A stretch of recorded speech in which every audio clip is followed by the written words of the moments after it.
Hello cinephiles, welcome to the 20th episode of the Boys comic series. इस episode में हम start करने वाले हैं द बॉयज़ कॉमिक के volume 4 we got a go now को। इस वॉल्यूम या स्टोरी लाइन में टोटल 8 इश्यूज़ हैं जो इशू 23 से इशू 30 तक चलते हैं, और इस एपिसोड में हम बात करने वाले हैं इशू 23 से इशू 25 तक की। तो वीडियो को एंड तक ज़रूर देखना और चैनल पर नए हो तो सब्सक्राइब करके बेल आइकन भी दबा लेना। तो चलिए वीडियो को स्टार्ट करते हैं। एपिसोड स्टार्ट होता है वॉट अमेरिकन की एक फैक्ट्री से, जहां दो लोग कुछ फ्लेम थ्रोअर्स और दूसरे वेपन्स को कहीं ले जाने के लिए लोड कर रहे होते हैं। तभी उनमें से एक आदमी दूसरे से पूछता है, ये इतने सारे वेपन्स कहाँ जा रहे हैं, और फ्लेम थ्रोअर को तो अब आर्मी भी यूज़ नहीं करती, तो फिर ये लोग किसके अगेंस्ट यूज़ करने वाले हैं। जिस पर दूसरा आदमी जवाब देता है, मुझे भी नहीं पता, बस मुझे इतना पता है इन सभी वेपन्स के साथ डिप्लीटेड यूरेनियम भी मंगाया गया है। जिस पर पहला आदमी कहता है, मुझे तो कोई रीज़न समझ नहीं आ रहा, बस इतना ही समझ आ रहा है कि कोई किसी को बहुत ही बुरी तरह मारने वाला है। इसके बाद सीन चेंज होता है और हम देखते हैं ह्यूई और एनी को, जो कि अपने रिलेशनशिप को एंजॉय कर रहे होते हैं। जिसके बाद ह्यूई उठता है और वहाँ से एनी को बाय बोलकर जाने लगता है। दूसरी तरफ बुचर रेनर से मिलने गया होता है, जहाँ रेनर बुचर को बताती है कि जी-मैन के साथ कुछ ना कुछ गड़बड़ है, क्योंकि कल सुबह सिल्वर किनसेड ने अपने आप को जान से मार लिया है। जिस पर बुचर हैरान होकर कहता है, सच में? रेनर बताती है, सिल्वर किनसेड वेस्टर्न मैसाचुसेट्स के एक छोटे से टाउन क्रैनब्रुक में गई थी और किसी को आइडिया नहीं है कि वो वहाँ क्यों गई थी। फिर रेनर बुचर से पूछती है, तुम्हें ध्यान है कि सिल्वर किनसेड की पावर्स क्या है? जिस पर बुचर बताता है, शायद कुछ ग्रेविटी से रिलेटेड है, प्रेशर को कंट्रोल करना या समथिंग। रेनर कहती है, वेल, जो भी उसकी पावर्स थी, कल उसने उन पावर्स को अपने आप पर ही यूज़ करा। वो क्रैनब्रुक में बिना अपने सूप कॉस्ट्यूम के गई थी, इसलिए किसी ने उस पर स्टार्टिंग में ध्यान नहीं दिया, बट एक ही जगह पर कई देर तक खड़ी होने की वजह से फाइनली आसपास के लोगों का उस पर ध्यान गया। फिर हम चलते हैं फ्लैशबैक में और देखते हैं कि एक ऑफिसर किनसेड के पास आता है और उससे पूछता है, आप काफ़ी टाइम से यहाँ पर खड़ी हुई हैं और इसलिए आसपास के लोगों को थोड़ी चिंता हो रही है, क्या आपको कोई हेल्प चाहिए? किनसेड जवाब देती है, अंकल पॉल कहाँ हैं? पर ऑफिसर को कुछ समझ नहीं आता, और जैसे ही ऑफिसर आगे कुछ पूछने वाला होता है, उतने में ही किनसेड अपनी ग्रेविटी कंट्रोलिंग पावर्स को अपने आप पर ही यूज़ कर देती है और वहीं मर जाती है। फिर बुचर पूछता है, पर तुम्हें कैसे पता कि ये उसने खुद ही किया है? रेनर कहती है, पार्टली जो ऑफिसर ने डिस्क्रिप्शन दिया उससे, और पार्टली इस इन्फॉर्मेशन से कि किनसेड के पास भी इसी तरह की पावर्स हैं। बुचर पूछता है, तुम्हें उसकी बॉडी नहीं मिली? रेनर बताती है, हमारी टीम 2 घंटे बाद ही क्रैनब्रुक पहुंच गई थी, पर उनके हाथ कुछ नहीं लगा, क्योंकि वॉट हमसे पहले ही वहां पहुंच गया और उन्होंने अपने आप को CIA का बताकर उस बॉडी और सभी सबूतों को ले लिया। जिस पर बुचर कहता है, चलो ये तो एक बात हो गई, पर तुम कह रही थी कि जी-मैन के साथ कुछ गड़बड़ है, तो इसके अलावा और क्या हुआ है? रेनर कहती है, जी-मैन टीम्स की एक ओरिजिनल और लीडिंग मेंबर्स में से एक सूप ने पब्लिकली अपनी जान ले ली, और तुम्हें ये बात छोटी लगती है? मैं यहाँ G-फोर्स या G-ब्रिज जैसे साइड टीम्स की बात नहीं कर रही हूँ, मैं ओरिजिनल और मेन जी-मैन की बात कर रही हूँ। सो बेसिकली जी-मैन मार्वल के एक्समैन टीम की पैरोडी है, बट बॉयज़ कॉमिक्स में जी-मैन ही अकेली टीम नहीं है, बल्कि मेन जी-मैन से हटकर इनकी कई साइड टीम्स भी है, जैसे कि G-फोर्स, G-ब्रिज, G-विज, G-नोमैड्स, G-स्टाइल, G-कोस्ट और प्री-विज। बट ऑब्वियसली इसमें से मेन टीम जी-मैन है, जो कि वॉट को सबसे ज़्यादा प्रॉफिट देती है। रेनर आगे कहती है, मुझे पता है ये टीम वॉट के लिए सबसे ज़्यादा रेवेन्यू बनाती है, पर यही टीम सबसे ज़्यादा प्रॉब्लम्स भी फैलाती है। ना जाने ये आपस में कितने बार लड़ चुके हैं, कितने सिविलियन आई विटनेसेस को मार चुके हैं, और आखिर G-स्टाइल और G-कोस्ट अपने आप को एक दूसरे से बेहतर दिखाने के लिए इतना क्यों लड़ते हैं? मुझे ये सब जानना है। बागी होना एक अलग चीज़ है, पर सुसाइड करना एक बहुत ही बड़ी बात है। आई थिंक अब टाइम आ चुका है कि हम वॉट के सबसे ज़्यादा पैसा बनाने वाली टीम को और अंदर से जाने, और सिल्वर किनसेड इसका रास्ता बन सकती है। जिस पर बुचर कहता है, ठीक है, मैं देखता हूँ। वैसे ऑलरेडी नया लड़का जी-मैन्स के बारे में स्टडी कर रहा है, तो देखते हैं हम क्या ढूंढ पाते हैं। और इसके बाद बुचर और रेनर करने लग जाते हैं। फिर नेक्स्ट सीन में हम चलते हैं बॉयज़ के ऑफिस में, जहाँ ह्यूई से पूछता है, तो तुमने उस लड़की को अपनी जॉब के बारे में क्या बता रखा है? जिस पर ह्यूई जवाब देता है, मैंने उसे ये बताया है कि मैं एक इंश्योरेंस इन्वेस्टिगेटर हूँ, ताकि उसे ज़्यादा शक ना हो। जिस पर स्माइल करते हुए कहता है, याद रखना ह्यूई, झूठ ही एक सक्सेसफुल रिलेशनशिप की चाबी है। जिसके बाद हम बोर्ड पर देखते हैं जी टीम्स को, जहाँ सबसे ऊपर फोटो होती है जॉन गोडॉल्किन की, जो कि सभी जी टीम्स का लीडर है। ये एक्चुअली एक्समैन के चार्ल्स ज़ेवियर की पैरोडी है। उसके अलावा इसी बोर्ड पर आप और भी कई सुपर हीरो पैरोडीज़ को देख सकते हैं, जैसे 5 वो साइक्लॉप्स की पैरोडी है, सिल्वर किनसेड जीन ग्रे की, ग्राउंड हॉक वोल्वरिन की, नूबिया, स्टॉर्म की और इसी तरह से बाकी सूप्स भी किसी न किसी एक्समैन कैरेक्टर की पैरोडी है। खैर वापस चलते हैं कॉमिक पर। बुचर बताता है तो लेजेंड के अकॉर्डिंग करंट जी टीम्स का ये स्टेटस है। तुम्हें कुछ नए चेहरे भी दिखेंगे पर वो फूड चेन में सबसे नीचे हैं तो ज़्यादा फ़र्क नहीं पड़ता। जिसके बाद बुचर ह्यूई से कहता है, ह्यूई जी मैन के बारे में आगे तुम हमें बताओ, देखते हैं तुमने इतने कितना स्टडी किया है। ह्यूई बताता है, वेल टोटल 7 टीम्स हैं और उनमें 80 से ज़्यादा इंडिविजुअल्स हैं और वो दुनिया के सबसे बड़े सूप्स हैं। मतलब सबसे ज़्यादा पावरफुल नहीं, बट हाँ अगर वो सभी मिल जाएं तो वो नंबर में ही बाकी किसी भी सुपर हीरो टीम्स को हरा देंगे। ये टीम्स एग्जैक्टली 7 या पी बैक की तरह ए लिस्ट टीम्स नहीं हैं, पर ये सबसे ज़्यादा वैल्यूएबल टीम है क्योंकि ये टीम सिर्फ अपनी कॉमिक से ही हर साल वॉट को $1 बिलियन का फ़ायदा कराती है। इनकी एक्चुअली एक रेपुटेशन सी है कि ये बागी हैं और यही पॉपुलैरिटी का इनका मेन रीज़न है। बेसिकली इस टीम को गोडॉल्किन ने बनाया था, जिसने स्टार्टिंग में कुछ अनाथ बच्चों को गोद लिया, फिर वो बड़े हुए और उन्होंने अपने जैसे और सूप किड्स को ढूंढा। बट हमें पता है कि ये स्टोरी बकवास है। आई मीन वो अनाथ ज़रूर हैं पर वो पावर्स के साथ पैदा नहीं हुए थे। और रही बात बागी बनकर सिस्टम से लड़ने की, तो सिस्टम से लड़ने के सबसे क्लोज वो बस तभी आए हैं जब उन्हें जेल हो गई हो और वॉट के वकील उन्हें बेल दिलाने गए हों। वो भी बाकी सूप्स की तरह बस उल्टी सीधी हरकतें ही करते हैं, बस बाकियों से थोड़ा कम। बुचर कहता है, ये देखने का एक नज़रिया है पर मुझे तो ये भी बाकियों से कम नहीं लगते। खैर इनमें से कुछ तो अब मेंटल भी हो चुके हैं। जिस पर फ्रेंची बुचर की बात को काट कर पूछता है, तुम नूबिया की बात कर रहे हो? बुचर कहता है, हाँ। कुछ साल पहले 3 माइल आइलैंड से थोड़ी ही दूर पर नूबिया अपनी पावर से रोड पर बिजली गिरा रही थी और सिविलियंस को बेवजह पागलों की तरह मार रही थी, जब तक सिल्वर किनसेट ने उसके दिल को कोलैप्स करके उसे जान से ही नहीं मारा। ऑब्वियसली इस बात को भी वॉट ने दबा दिया, पर हाँ उसके बाद भी नूबिया ज़िंदा दिखी है और हमें पता है कि उसे कैसे ज़िंदा किया गया होगा। यहाँ ऑब्वियसली बुचर लैम्पलाइटर और ब्लार्नी की तरह नूबिया के रिसरेक्शन की बात कर रहा है। बुचर आगे कहता है, खैर हम जी टीम्स के बारे में ज़्यादा नहीं जानते और 7 की तरह उनके ऑफिसेज और हेडक्वार्टर्स में हमारे कोई बग्स भी नहीं हैं, तो हमें अपने किसी आदमी को उनकी टीम में भेजना पड़ेगा। हम डायरेक्टली गोडॉल्किन या जी मैन के घर नहीं जा सकते क्योंकि वो शहर से काफ़ी अलग जगह पर है और वहाँ काफ़ी ज़्यादा सिक्योरिटी भी है। बट हम जी विज़ की टीम में जा सकते हैं क्योंकि उनके घर पर ज़्यादा सिक्योरिटी भी नहीं है और वहाँ जाकर हमारा टीम मेंबर गोडॉल्किन के घर जाने की कोशिश करेगा और वहाँ जाकर बग प्लांट करेगा। जिसे सुनकर ह्यूई पूछता है, हमारा कौन सा टीम मेंबर वहाँ जाएगा? पर इतने में ही सीन चेंज होता है और हम चलते हैं 7 के हेडक्वार्टर्स में, जहाँ कोई होमलैंडर को कॉल करता है और होमलैंडर से मज़े लेने लग जाता है, जिससे गुस्सा होकर होमलैंडर चिल्लाते हुए कहता है, मुझे पता है तुम कौन हो और अगर तुमने ये मजाक करना बंद नहीं करा तो मैं तुम्हें जान से मार दूंगा। जिस पर कॉल की दूसरी तरफ से आवाज़ आती है, नहीं तुम हमें नहीं मार सकते बेवकूफ़ होमलैंडर।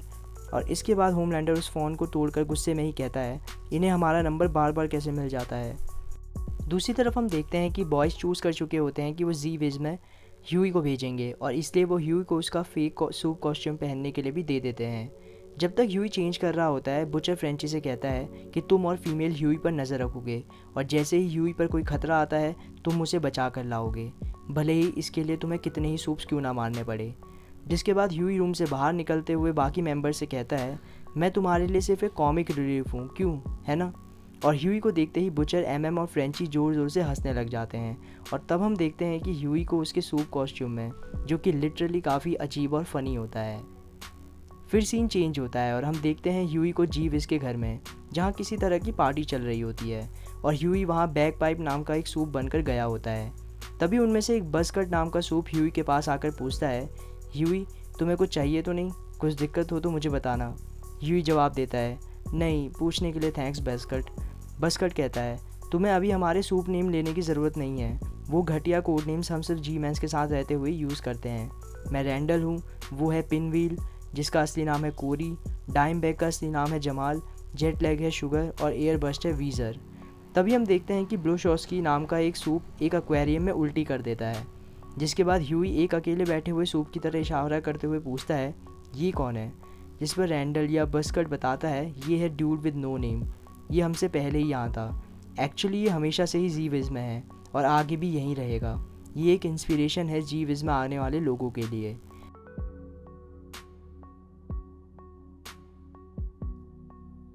जिसके बाद रैंडल ह्यूई को उस घर के टूर पर लेकर जाता है और अलग अलग रूम्स दिखाता है, जिसमें से एक रूम में कई सारी 18+ कंटेंट की कैसेट्स पड़ी होती हैं और साथ ही एक बड़ी सी स्क्रीन भी लगी होती है। पर इससे भी ज़्यादा अजीब बात होती है कि उस रूम में कई सारी सीट्स होती हैं, यानी कि जब भी उन कैसेट्स को देखा जाता होगा उसे बहुत सारे सूप्स मिलकर साथ में देखते होंगे। इसके बाद सीन चेंज होता है और हम देखते हैं एमएम को उसी जगह पर खड़े हुए जहाँ पर खड़े होकर सिल्वर किनसेट ने सुसाइड करी होती है।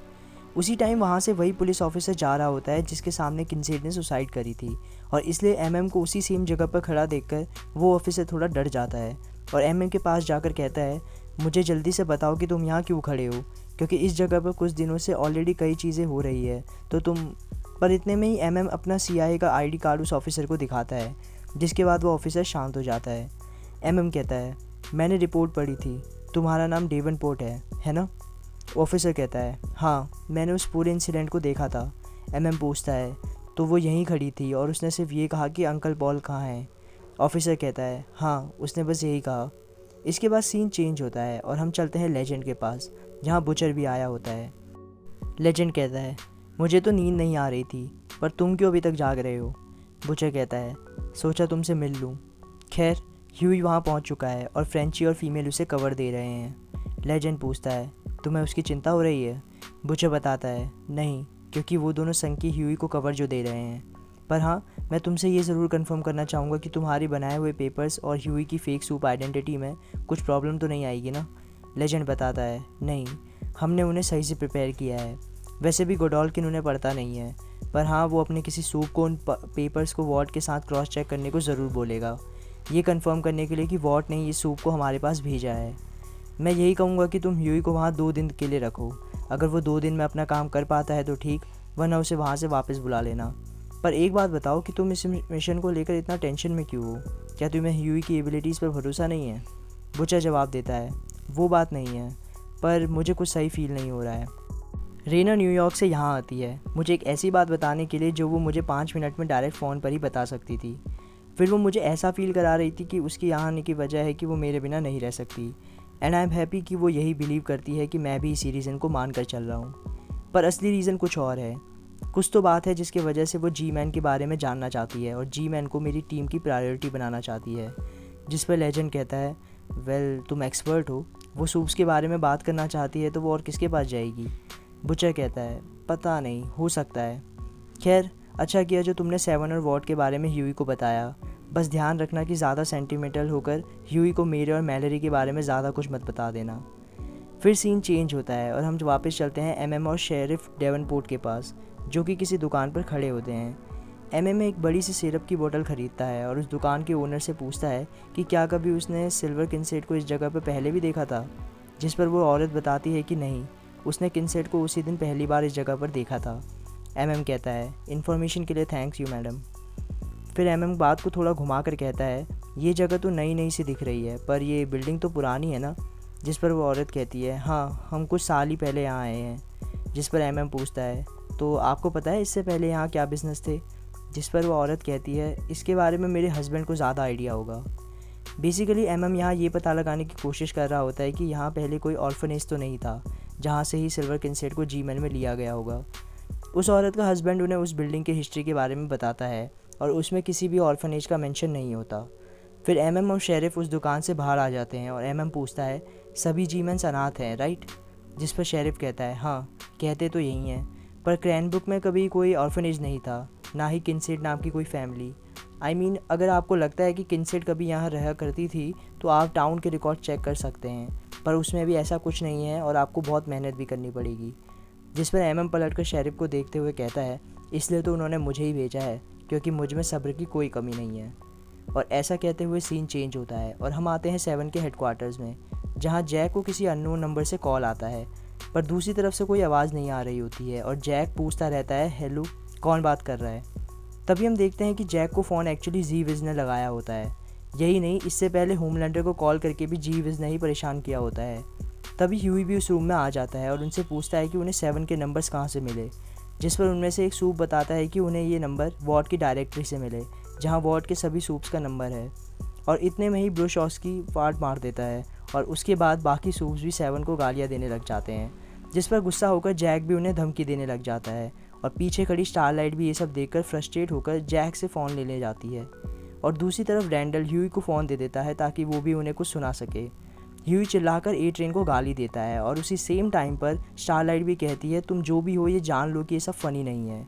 एक दूसरे की आवाज़ सुनकर ह्यूई और एनी शॉक हो जाते हैं, पर फिर दोनों अपने आप से कहते हैं नहीं, ऐसा नहीं हो सकता, मैंने कुछ गलत सुना होगा। फिर सीन चेंज होता है और हम चलते हैं अगली सुबह में, जहाँ ह्यूई और बाकी जी-विज़ के मेंबर्स अपने कॉस्ट्यूम्स पहनकर गोडोल्किन और जी-मैन के मेंशन में जा रहे होते हैं। ह्यूई थोड़ा डरा हुआ होता है, जिसे शांत करते हुए बाकी सूप्स बताते हैं कि गोडोल्किन थोड़ा ड्रामा ज़रूर करता है, पर डरने की कोई बात नहीं है, सब ठीक रहेगा। बातें करते हुए वो सभी उस मेंशन में पहुंच जाते हैं, जहां गोडोल्किन और जी-मैन उनका वेट कर रहे होते हैं। ह्यूई और जी-विज़ मेंशन के अंदर जाते हैं, जहां जाते ही ह्यूई का सबसे पहला सामना होता है ग्राउंड हॉक से, जो कि वुल्वरीन की काफ़ी घटिया सी पैरोडी है। ग्राउंड हॉक ह्यूई के चेहरे के सामने आकर बस एक वर्ड गोना चिल्ला रहा होता है और फिर अपने आप ही वहाँ से भाग जाता है, जिससे ह्यूई थोड़ा शॉक होकर पूछता है ये क्या था, जिसके जवाब में गोडोल्किन आगे आकर कहता है काफ़ी अजीब क्वेश्चन है, किसी ऐसे इंसान से जो जी-मैन ज्वाइन करने के लिए काफ़ी उतावला है। वहीं हम देखते हैं कि पास की एक बिल्डिंग से फ्रेंची और फीमेल ह्यूई और जी-मैन्स पर नज़र बनाए हुए होते हैं, ताकि कुछ भी गड़बड़ होने पर वो ह्यूई को वहाँ से बचाकर ला सके। गोडोल्किन आगे कहता है वैसे तुम कितने साल के हो? ह्यूई हिचकिचाते हुए कहता है 19, मैं 19 का हूँ। गोडोल्किन पूछता है और तुम्हारा नाम बैकपाइप है राइट? ह्यूई कहता है हाँ। गोडोल्किन आगे कहता है जैसे ही फिजियोलॉजिकली कंपाउंड वी तुम पर असर दिखाना शुरू करेगा तुम्हारी ट्रेनिंग स्टार्ट हो जाएगी। हमारे पास तुमसे भी बड़े एप्लीकेंट्स पहले आए हुए हैं और उन पर भी कंपाउंड ठीक काम किया है, पर मुझे लगता है तुम्हें यहाँ भेजकर वॉट अपना पॉइंट प्रूव करना चाह रहा है, और खैर हम कौन होते हैं वॉट को मना करने वाले। ह्यूई कहता है उन्होंने मुझे लेटर ऑफ इंट्रोडक्शन भी दिया है और मेरे पास दूसरे प्रिंट आउट्स भी हैं, अगर आप देखना चाहें तो। गोडोल्किन कहता है मुझे कोई डाउट नहीं है कि तुम्हारे पास पेपर्स होंगे, पर ये पेपर्स तुम क्रिटर को दिखाओ। फिर गोडोल्किन बाकी जी-मैन से कहता है क्यों ना तुम सब हमारे नए दोस्त को इस जगह को जानने में हेल्प करो, और बसकट तुम मेरे साथ चलो, मुझे तुमसे कुछ बात करनी है। ऐसा कहते हुए गोडोल्किन बसकट यानी रैंडल को वहाँ से लेकर चला जाता है और इतने में ही क्रिटर ह्यूई के पास आकर उसके डॉक्यूमेंट्स चेक करने लग जाता है, जिसके बाद ह्यूई और बाकी सभी सूप्स मेंशन के अंदर जाने लग जाते हैं। ह्यूई ब्लूचॉस्की से कहता है तो तुम्हें क्या लगता है सब कुछ सही गया? जिस पर ब्लूचॉस्की कहता है हाँ बिल्कुल, तुम टेंशन मत लो, मिस्टर जी को बस वॉट अमेरिकन्स उतने पसंद नहीं हैं, बाकी उन्हें तुमसे कोई पर्सनल दिक्कत नहीं है। उतने में ही जमाल कहता है और रही बात क्रिटर की, तो वो और बाकी जी-मैन हमेशा हमसे ऐसे ही बिहेव करते हैं। ह्यूई पूछता है ऐसा क्यों? जमाल जवाब देता है वो हमें अपनी टीम का फ्यूचर समझते हैं और समथिंग लाइक दैट। जिस पर ब्लूचॉस्की कहता है इन सब बातों को छोड़ो, जी-मैन जमकर पैसा छापते हैं तो आओ उसका मज़ा लें। फिर जमाल, ब्लूचॉस्की और ह्यूई ऐसे ही बातें करने लग जाते हैं, जिसके बीच में मौका देखते ही ह्यूई चुपचाप बग्स प्लांट कर देता है, जिसकी वजह से पास की ही बिल्डिंग में रुके फ्रेंची को वहाँ की बातें सुनाई देने लग जाती है। इतने में ही रैंडल यानी कि बसकट वापस आ जाता है, जो बाकी जी-विज़ को बताता है कि इस थर्सडे सिल्वर किनसेट का फ्यूनरल रखा जा रहा है और उसमें सभी जी टीम्स आएंगी। जिस पर ब्लूचॉस्की कहता है तुम कह रहे हो कि जी स्टाइल और जी कॉस्ट भी वहाँ एक साथ आएंगे? बसकट कहता है हाँ। सो बेसिकली ओरिजिनल जी-मैन भी अपने आप में दो टीम्स में बटे हुए हैं, जी कॉस्ट और जी स्टाइल, जिसमें एक दूसरे से बेहतर होने और लीडरशिप की लड़ाई लगी रहती है। खैर इसके बाद सीन चेंज होता है, जहां हम देखते हैं स्टिलवेल और पॉसिबली वॉट के सीईओ एडगर को। अब मैं यहाँ पॉसिबली इसलिए कह रहा हूँ क्योंकि कॉमिक्स में कहीं भी इस कैरेक्टर का नाम नहीं मेंशन किया गया है। इवन कॉमिक्स के क्रिएटर ने भी इस कैरेक्टर पर कभी कोई एक्सप्लेनेशन नहीं दिया है, पर यहाँ उसकी बातें सुनकर ऐसा लगता है कि वो ही वॉट का सीईओ है, तो मैं एज्यूम कर रहा हूँ कि वो एडगर ही है, और नहीं भी है तो एक्चुअली इसका नाम ज़्यादा मैटर करता नहीं है, तो अपनी सहूलियत के लिए मैं इस कैरेक्टर को आगे सीईओ बुलाऊँगा। तो ये दोनों लोग ब्रेकफास्ट करते हुए कुछ डिस्कस कर रहे होते हैं, जिसमें सबसे पहले तो स्टिलवेल एक नई जेट की डिमांड करता है, क्योंकि अगर आपको याद हो तो लास्ट एपिसोड में होमलैंडर ने गुस्से में उस जेट को फोड़ दिया था, जिसके जवाब में सीईओ कहता है कि उसे नया जेट देने में कोई इशू नहीं है, बट होमलैंडर का ये बढ़ता हुआ गुस्सा उसे अनस्टेबल ना बना दे। जिस पर स्टिलवेल सीईओ को तसल्ली देते हुए कहता है मुझे पता है कि होमलैंडर एक सैडिस्टिक और सेल्फ सेंटर्ड इंसान है, पर वो बस यही है, वो कभी अपना आपा इतना नहीं खोता कि जो सच में हमें कोई प्रॉब्लम करे। जिस पर सीईओ कहता है अच्छा है, वैसे भी वो कीप्स ऑफ क्राइस्ट और बिलीव मिनिस्ट्री जैसे इवेंट्स में बिजी रहता होगा, और हीरोगैज़म भी तो आने वाला है ना? जिस पर स्टिलवेल बताता है हाँ, हीरोगिज्म भी आने वाला है।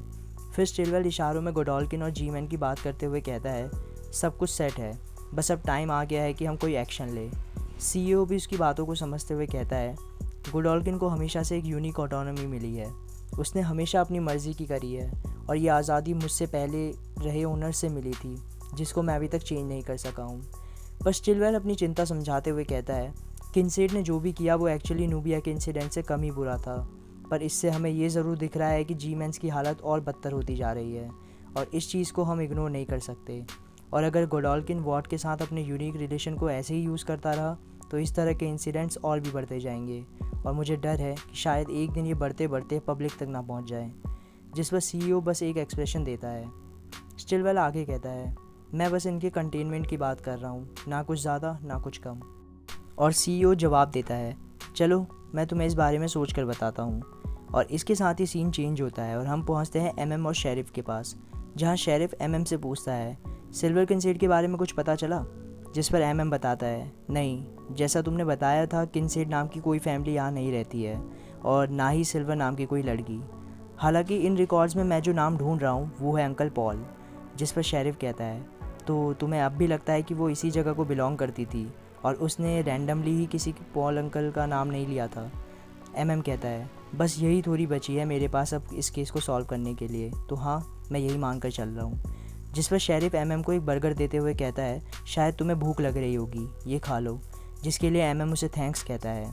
शेरिफ आगे कहता है, बुरा ना मानो तो मैं ये जान सकता हूँ कि तुम CIA में कैसे पहुँचे? एमएम बताता है, वेल मेरा तो यहाँ आने का कोई प्लान नहीं था, बस ये समझ लो कि मुझ पर एक दोस्ती का कर्ज था, जिसकी जंग को मैंने अपनी जंग मान लिया और यहाँ काम करने लग गया। शेरिफ कहता है, मुझे पता नहीं कि मैं एज अ सीक्रेट एजेंट कैसा रहूँगा, पर हाँ ये तो कहना होगा कि ये सब सीक्रेट काम, ऐसी इन्फॉर्मेशन रखना जो तुम्हारे अलावा किसी और के पास ना हो, ये सब काफ़ी कूल होता होगा। जिस पर एमएम कहता है, वेल तुम इसे इस तरह से समझ सकते हो कि पिछले हफ्ते जब तुमने एक लड़की को अपने ही शरीर से खून निकालते देखा तो तुमने हमारे काम को बहुत करीब से होते हुए देखा, तो बताओ अब भी तुम इस काम में आना चाहोगे? जिसे सुनकर शेरिफ मुंह बनाकर चुप रह जाता है। जिसके बाद हम चलते हैं गोडोल्किन के मेंशन में, जहाँ ह्यूई फ्रेंची से बात करते हुए वॉशरूम में भी बग प्लांट कर रहा होता है। तभी पीछे से कोई सूप कहती है, किल मी। ह्यूई उसे देखकर डर जाता है। ह्यूई को लगता है कि उस सूप ने उसे बग प्लांट करते हुए देख लिया और इसलिए ह्यूई घबराते हुए नीचे गिर जाता है और सफाई देने लगता है कि मैं तो बस वो शीशा चेक कर रहा था। वहीं ह्यूई का चिल्लाना सुनकर जीविस के मेंबर्स भी आ जाते हैं और दूसरी तरफ से फ्रेंची ह्यूई से पूछ रहा होता है कि सब ठीक तो है ना ह्यूई, अगर तुम्हें मदद चाहिए तो बटन दबा देना। पर तभी ब्लोचॉस्की और रैंडल ह्यूई को शांत करते हुए कहते हैं, वो नूबिया है ह्यूई, वो बस यही 2 वर्ड कहती है। जिसे सुनकर ह्यूई की सांस में सांस आती है। जी हाँ, ये वही नूबिया है जिसके बारे में अभी स्टिलवेल भी बात कर रहा था। इसी इंसिडेंट के बीच गोडोल्किन भी बाकी सूप्स के साथ उस वॉशरूम में आ जाता है। साला एक वॉशरूम में कितने लोग आ रहे हैं, वॉशरूम है कि कोठी? खैर जो भी हो, गोडोल्किन वहाँ आ जाता है। गोडोल्किन डिवाइन नाम के एक सूप को नूबिया को वहाँ से ले जाने के लिए कहता है। ह्यूई गोडोल्किन से कहता है, क्या वो ठीक है? गोडोल्किन कहता है, वो ठीक हो जाएगी। ह्यूई कहता है, वैसे मुझे वॉट के रिसरेक्शन प्रोग्राम के बारे में थोड़ा बहुत पता है। गोडोल्किन थोड़े अजीब से एक्सप्रेशन के साथ कहता है, क्या तुम्हें सच में पता है? ह्यूई कहता है, बुरा मत मानिएगा बट आपने अभी तक नूबिया को क्यों रखा हुआ है? जिस पर गोडोल्किन जवाब देता है, क्योंकि वो मेरी छोटी बच्ची है, बिल्कुल बाकियों की तरह, ये सभी मेरे बच्चे हैं। फिर सीन चेंज होता है रात के टाइम में, जहाँ ह्यूई और जीविस वापस जीविस के घर आ गए होते हैं। ह्यूई कॉरिडोर में अकेले घूमते हुए इस घर की डिटेल्स फ्रेंची को दे रहा होता है और लास्ट में ये कहता है कि अब मैं सोने जा रहा हूँ, तुमसे सुबह बात करूँगा। जिस पर फ्रेंची कहता है, ठीक है। पर ह्यूई को जाते जाते एक रूम से कुछ आवाज़ आती है। ये वही रूम होता है जहाँ अडल्ट मूवी की कलेक्शंस रखी थी। ह्यूई उस रूम को खोलता है और अंदर का नज़ारा देखकर दंग रह जाता है, क्योंकि जीविस एक दूसरे को सेटिस्फाई कर रहे होते हैं और वो भी ग्रुप में। इवन रैंडल तो ह्यूई को भी ज्वाइन करने के लिए कहता है, पर ह्यूई ऑब्वियसली मना करके वहाँ से चला जाता है और अपने रूम में जाकर ये समझने की कोशिश करता है कि अभी अभी वो क्या देख कर आया है। इसके बाद सीन चेंज होता है और हम देखते हैं कि बुचर एक लड़की की मदद से मंकी को बेवकूफ़ बनाकर उसके कंप्यूटर की हार्ड ड्राइव लेकर चला जाता है और इसी के साथ हमारा ये एपिसोड ख़त्म होता है। उम्मीद है आपको ये वीडियो पसंद आई होगी। अगर हाँ तो वीडियो को लाइक करके कमेंट्स में मुझे ज़रूर बताना। साथ ही चैनल को सब्सक्राइब करके इस वीडियो को अपने दोस्तों के साथ भी शेयर करना। कोई नई वीडियोज़ के लिए कुछ आइडिया हो तो आपको कमेंट्स में भी ज़रूर शेयर करना। So thank you for watching cinephiles. मिलते हैं नेक्स्ट वीडियो में।